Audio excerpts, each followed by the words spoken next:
Ésaïe, chapitre 33. La prière de délivrance et la bénédiction de Sion.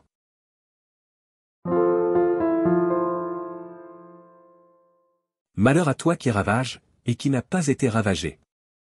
Qui pille, et qu'on n'a pas encore pillé. Quand tu auras fini de ravager, tu seras ravagé, quand tu auras achevé de piller, on te pillera. Éternel, aie pitié de nous. Nous espérons en toi. Sois notre aide chaque matin, et notre délivrance au temps de la détresse. Quand ta voix retentit, les peuples fuient, quand tu te lèves, les nations se dispersent. On moissonne votre butin, comme moissonne la sauterelle, on se précipite dessus, comme se précipitent les sauterelles. L'Éternel est élevé, car il habite en haut, il remplit Sion de droiture et de justice. Tes jours seront en sûreté, la sagesse et l'intelligence sont une source de salut, la crainte de l'Éternel, c'est là le trésor de Sion.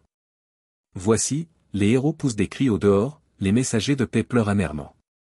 Les routes sont désertes, on ne passe plus dans les chemins. Il a rompu l'alliance, il méprise les villes, il n'a de respect pour personne. Le pays est dans le deuil, dans la tristesse, le Liban est confus, languissant, le Saron est comme un désert, le Basan et le Carmel secouent leur feuillage. Maintenant je me lèverai, dit l'Éternel, maintenant je serai exalté, maintenant je serai élevé. Vous avez conçu du foin, vous enfanterez de la paille, votre souffle, c'est un feu qui vous consumera. Les peuples seront des fournaises de chaux, des épines coupées qui brûlent dans le feu.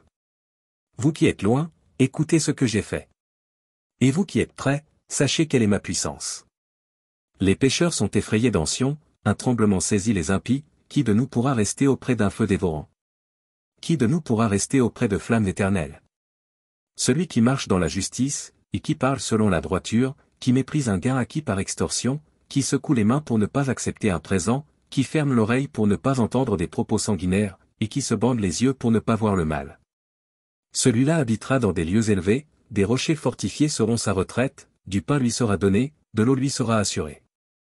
Tes yeux verront le roi dans sa magnificence, ils contempleront le pays dans toute son étendue.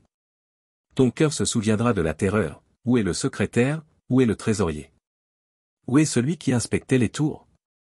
Tu ne verras plus le peuple audacieux, le peuple au langage obscur qu'on n'entend pas, à la langue barbare qu'on ne comprend pas. Regarde Sion, la cité de nos fêtes. Tes yeux verront Jérusalem, séjour tranquille, tente qui ne sera plus transportée, dont les pieux ne seront jamais enlevés, et dont les cordages ne seront point détachés.